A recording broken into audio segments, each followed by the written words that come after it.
Aujourd'hui, nous allons travailler sur la géométrie dans l'espace. Plus présentement, nous ferons la présentation de la pyramide. Donc, en troisième, il faudra rappeler que nous travaillerons avec deux solides de l'espace, que sont la pyramide et le cône. Donc, sans plus tarder, nous allons passer à la présentation d'une pyramide. La figure, le solide que j'ai tracé, S, A, B, C, D, est une pyramide.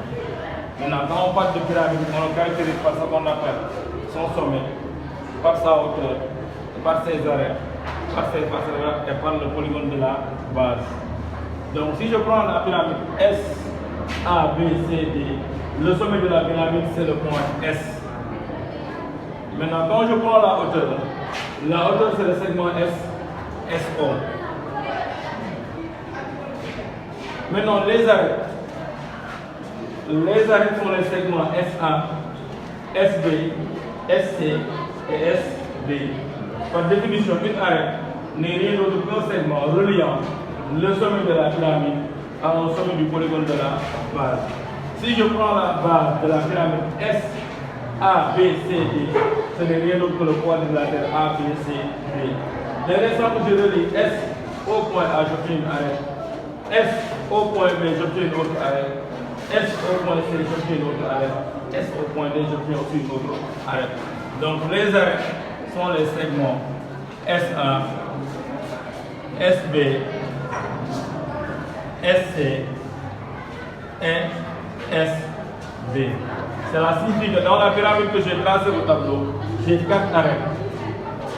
Maintenant, les faces latérales sont les triangles SAB, SBC, SCD et SDA. Une arête est un triangle formé par le sommet du polygone de la base, par le sommet de la pyramide et les côtés du polygone de la base. Si je prends SAB, c'est une arête. S, c'est une face latérale du moins. SBC, aussi une autre face latérale. SCD, une face. Et SDA, une autre face latérale. Donc j'ai 4 faces latérales aussi dans cette pyramide. Il faudra aussi remarquer que j'ai 4 arêtes et 4 faces latérales. Cela signifie tout simplement que dans une pyramide, le nombre d'arêtes et le nombre de faces latérales dépend du nombre de côtés du polygone de la base. Si j'ai une pyramide dont la base a 4 côtés, cela signifie que j'aurai 4 arêtes et aussi j'aurai 4 sommets. Le polygone de la base, c'est le quadrilatère ABC, ABCD. À ce niveau, nous allons uniquement dire quadrilatère ABC, ABCD. Parce que c'est du figure géométrique qui a 4 côtés. Mais heureusement, pour nous, en classe de 3e, on travaille le plus souvent avec des pyramides qui sont régulières. Maintenant, dès l'instant que je dis que S, si je vous disais que S, A, B, C, D est une pyramide régulière, cela signifie tout simplement que dans cette pyramide, la base ABCD est un carré. Maintenant, quand vous regardez la figure, vous avez l'impression que vous avez un parallélogramme. Mais dès l'instant que vous dites que SABCD est une pyramide régulière, vous devez savoir que le quadrilatère ABCD est un carré. S'il est un carré, cela signifie que le côté AB égale au côté BC égale au côté CD égale au côté AD. Et en réalité, la base ABCD, c'est la figure que j'ai ici. On voit que AB égale BC égale CD égale AD, DA. Et toutes les propriétés de ce carré sont applicables dans ce carré-là. Parce que toutes les propriétés de la géométrie plane s'appliquent dans la géométrie dans l'espace. Maintenant, quand on prend l'équerre même, on peut voir que BD est perpendiculaire à AC. Parce que dans un carré, les diagonales se coupent en leur milieu en formant un angle droit. De la même manière aussi, dans cette base ABCD, si je vous dis que SABCD est une pyramide régulière, cela signifie que BD est perpendiculaire à AC. De la même manière, on dira que BD égale à AC. Mais quand on regarde, on a l'impression que la distance BD est inférieure à la distance AC. Mais en réalité, les deux distances sont les mêmes parce qu'on est dans l'espace. Certaines distances peuvent sembler être plus petites que d'autres, alors qu'en réalité, ce sont les mêmes distances. Il faut toujours se rappeler des propriétés de la figure que vous avez dans la géométrie plane. Donc, De la même manière aussi, si je vous dis que A, B, C, D est un carré, on a un angle droit en A, un angle droit en B, un angle droit en C et un angle droit en D. Mais quand vous regardez, vous avez l'impression qu'on est prêt. Mais dès que je dis pyramide régulière, on doit savoir qu'on a 4 angles droits.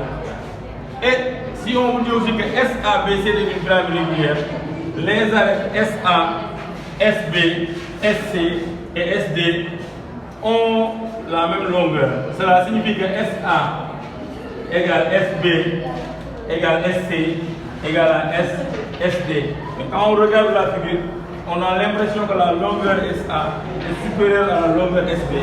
En réalité, on a la même longueur.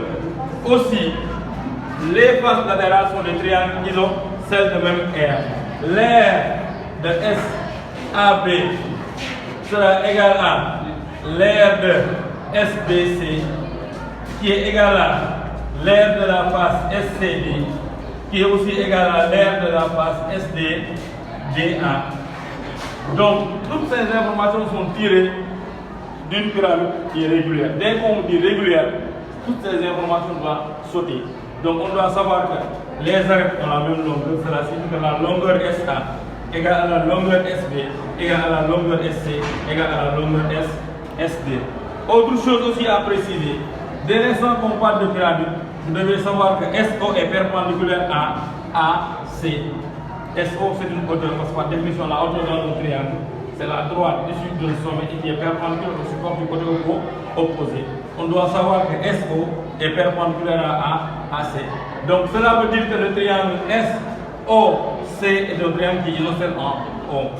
De la même manière aussi le triangle SOA est isocèle en O. Mais quand on regarde, on a l'impression que ce ne sont pas des angles droits, mais il faudra se rappeler de la définition d'une hauteur. Connaissant que la hauteur doit être perpendiculaire au support du côté opposé, on doit savoir nettement que SOC est un triangle isocèle qui est du moins rectangle en haut.